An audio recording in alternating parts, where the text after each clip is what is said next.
Hey guys, and welcome back. I'm gonna name today In Defense of Innocence. And if I'm gonna talk about innocence, I'm not going to do it in the usual loudmouth, all over the place style maybe I've accustomed you to. I'm gonna do it from a more reserved perspective, because see, this subject for me is very dear and is very gentle. Now, innocence is best felt, not described. All I can do for you is to point you in some direction. I wouldn't like to talk, I would like to just meet you in person, gather you all around me, and communicate with you just by looking at you, you know? That's how I wish I could communicate, but words are all I have to point you in the right direction. And for me, it's always about looking at what yourself is, getting to know yourself. And I think a lifetime doesn't suffice to know yourself. You're always changing, always adding new layers, and the new layers always affecting your old layers and molding with them and changing the whole structure of who you are, and then bringing that out into the world. What I'm trying to do here is making you search for your authentic self, but don't consider this authentic self as being something fixed. There is no authentic self that you find now and will be with you for the rest of your life. You may have some general directions that are stable for you, but you will not be a fixed dot that is always the same. And how does innocence relate to this? Well, it's quite simple.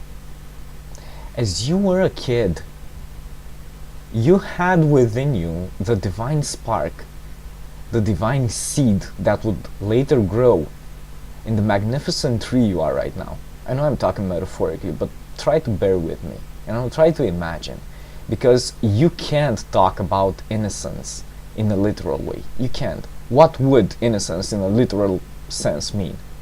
Maybe it would mean you're not guilty. You're not guilty of hurting another person's feelings. You're innocent.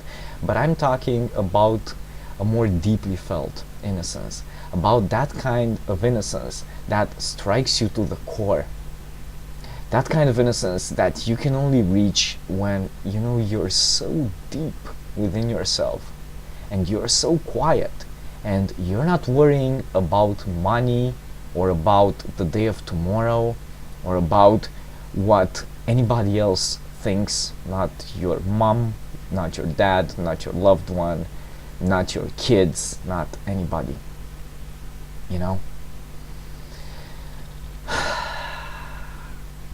Try to think of when you really felt innocent, when you really felt in touch with your deepest self.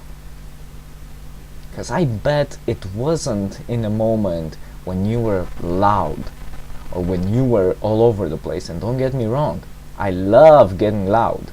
I love expanding, my boundaries. I love getting out there.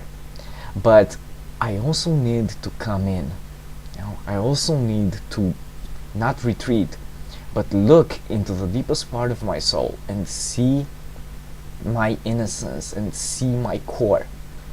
Because basically, as I told you, all your energy comes from your core. And that core is unalterable. And that core is beyond anything dirty in this world. That core cannot be corrupted. Your outer world may seem frantic. Your outer world may seem like chaos. You may seem not to recognize yourself. You may seem to contradict yourself. But deep down, deep down, you are innocent. Deep down, you have a certain quality, a certain, how do I put it? Fondness of the world, a certain softness to you, even though you may be a male. You do have that intrinsic quality in you that when you live from that, people are not magnetically drawn to you. You're like a balm to them. You can heal even the deepest of wounds, and in the presence of that, any aggression, any hatred, any manifestation of dark emotion is alleviated. It just vanishes. When you live from that, you're like a soothing balm that really touches deeply into the hearts of others. Of course, you won't be able to maintain that for long, but I find if you really are to survive in this world, if you really are to keep the sense of magic and the sense of possibility, and to really find the most joy in life, you have to go back to that. I wouldn't call that necessarily spiritual, although it is spiritual in some sense. And I told you, if I don't make so much sense right now, if this isn't a logical video, it's because you can't talk about innocence in a logical way. I wouldn't know how to describe in a logical way this concept of innocence. I wouldn't. How would I describe it? Would I tell you about the ultimate indivisible particle? Well, we once thought that to be the atom, but we found out that even the atom has smaller and smaller composing particles, protons, electrons, and so forth. I'm talking about that intrinsic quality of you that makes other people tender and that makes you tender first. I'm talking about that quality that whatever you have or whatever you don't have in your life gives your life meaning. It's that kind of quality that makes a rich person magnanimous and that makes a very poor person seem very wise and very deep and having this, deep felt power. And it's not power over, it's more like power with other people. When your friends are in the presence of you, in your deepest self, in your most innocent self, they will feel that. And that will heal them, and they will be amazed, because you really have to let go of all the fear, and that's, for most of us, almost impossible to do. You really have to let go of the worry, of all the hurt you've experienced. Basically, you have to become emotionally clean. And that's hard. I get you. That's really hard. You harbor resentment. You harbor hurt within you. You feel you've been mistreated. You feel you've been misunderstood. You feel that nobody was able to feel the deepest part within you. You have to let all of that go if you are to ever reach that inner sense of purity. Even in the definition of my name, even in the meaning of my name Cătălin is said to mean pure, and this purity is something that I think more than anything else defines what I want most in life.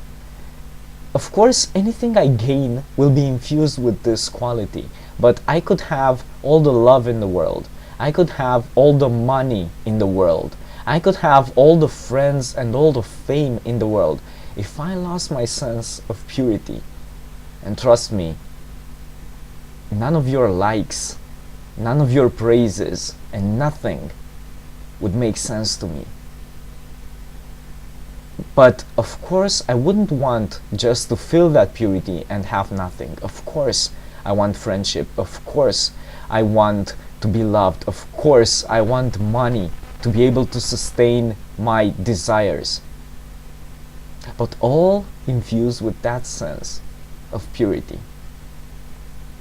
And if you manage to come in contact with that, if you manage to become still enough, If you manage to quiet yourself and your mind enough, you will feel something changing within you, changing you from within to without.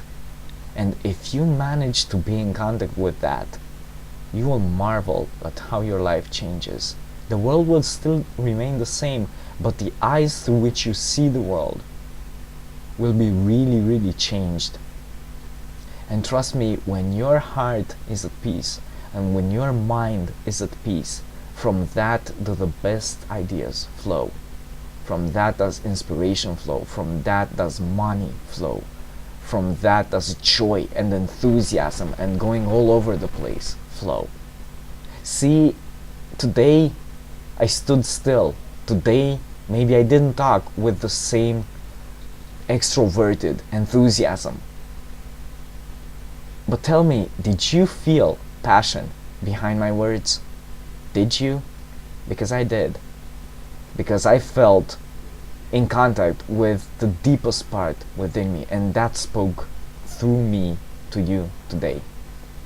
If that part reached you, if it made your life better, then like this, comment, and subscribe, and please give this message to the others who you think would benefit from it. I'll see you again next time. Thank you.